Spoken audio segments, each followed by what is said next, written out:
Hey everybody, my name is Ray Ramos and I am a sentimental man. And thank you for coming along on the journey. Thank you to everyone who has subscribed and coming along with this.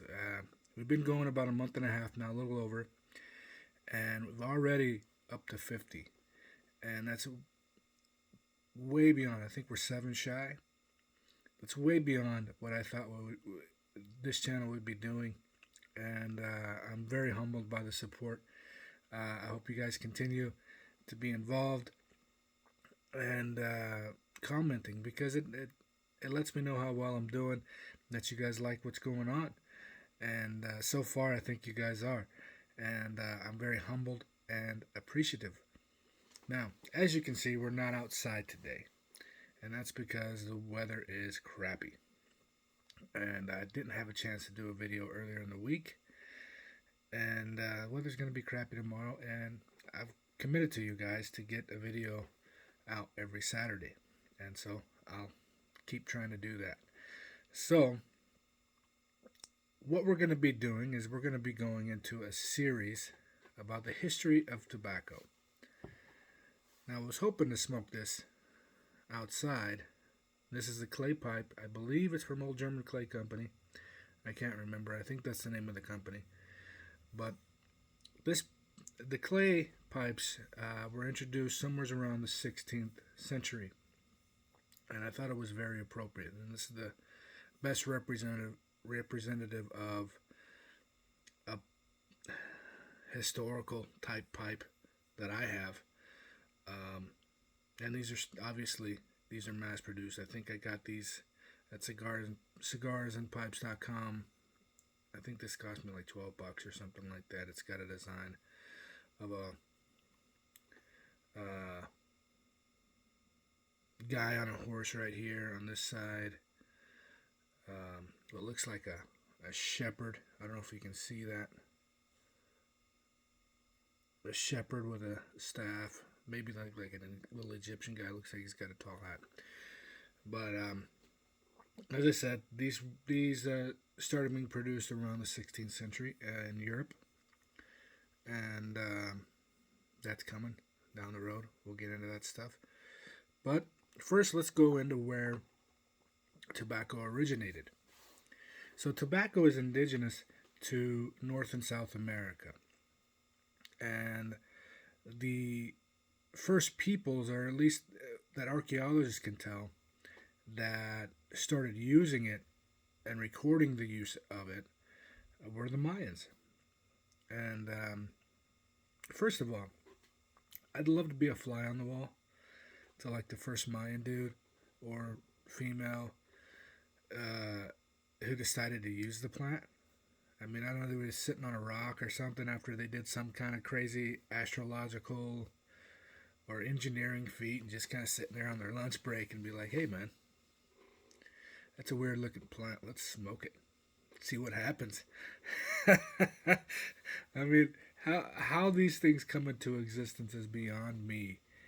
And I would just love to be there for that moment to see what goes on and how it develops.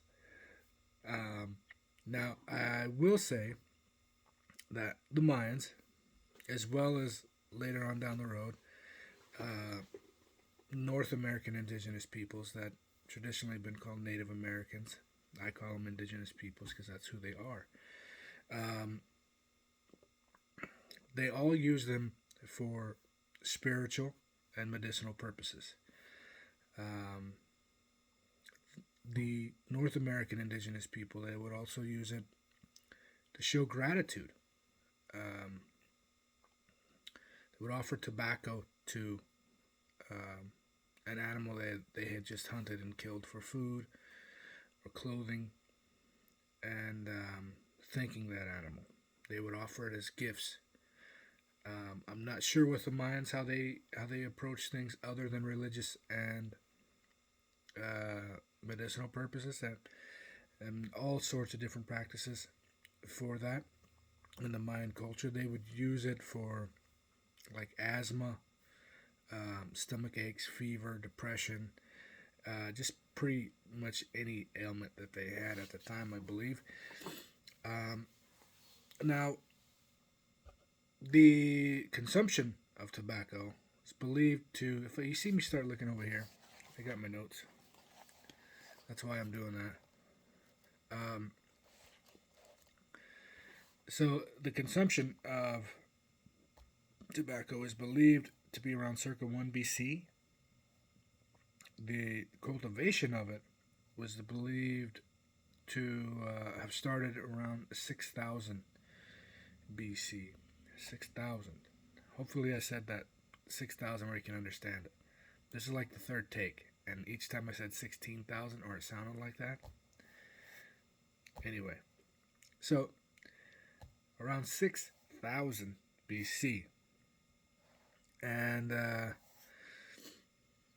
they had many gods, many people that, as depicted in their artwork, and any historical evidence the Mayans left behind of smoking it. And they called tobacco ka'uts.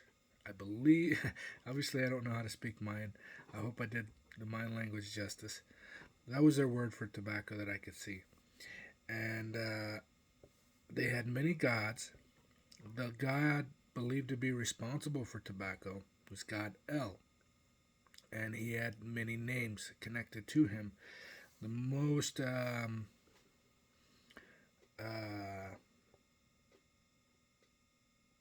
name that was considered to be most likely the one that he would go under for tobacco is Ch'ul Mai.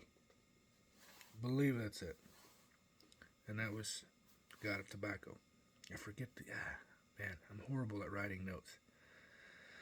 Anyway, so the god Ch'ul Mai, or God El, he's depicted a lot smoking these things.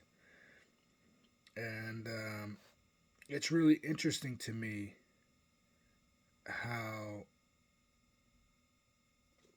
artwork, the religious ceremonies, the medicinal properties, the importance tobacco played in their lives. Because if you think about it, back then, the technologies and everything like that, everything took time, it took energy, it took labor, it had a huge cost to produce records of their lives. And for them to have such an importance on a plant is really crazy, to invest all that time and energy into creating these artworks with this powerful plant. And they also did something very interesting. Is they are the first to they're believed to create snuff, also cigars and pipes. It is a very primitive version, and the pipes that they would use would most likely be bone. I don't know, they probably would. A whole different thing than what we think of as pipes today. I know in India, the sadhus, the priests over there, they'll smoke these little tube things and like kind of do that thing. Well, I imagine it's probably similar to that. But they would also, so they created snuff, and what they would do with the tobacco is they would dry it, grind it into a powder, mix it with lime, and then I'm assuming either taste it in their mouth, snort it, or whatever. Again, how do these people come up with these ideas? It's weird. So they would also mix the tobacco that they smoked with another psychedelic plant. There are depictions of people smoking, acting drunk or in a trance or something like that, and it's believed that the combination of the tobacco and the psychedelic plant would take them to that place in some sort of ceremony. So it's really interesting to find that out. And then So the Mayans did their thing, and in the process of doing their thing, began to spread. So, and notably, it spread further north than south from what we can tell. I'm sure there's south, but there's not a lot of record as far as what's going down in South Mexico and into Brazil and all that stuff. But spread to the north and to the indigenous people of North America, of what we call USA, United States of America today. And so we'll go more in detail, and I'll try to fill in any gaps that I missed today next week. Um, it's really fascinating, really, really pretty cool to learn this stuff. Hope you guys enjoyed it, and also all this information is very readily available. All you gotta do is Google it. Smokingpipes.com is really a nice resource for just a really down and dirty version of the history of tobacco, pipe, cigars, and what have you. There's also several other sites um, related to Mayan history and other things like that that you can go and find yourself, so you can call me out in case I missed anything. Anyway, next week we'll go into to more of the history of tobacco. And like I said, I hope you enjoyed it. And we will see you next week. So, also, all you guys, my camera's over there, so I'll do that. Remember, stay sentimental. It's good for you.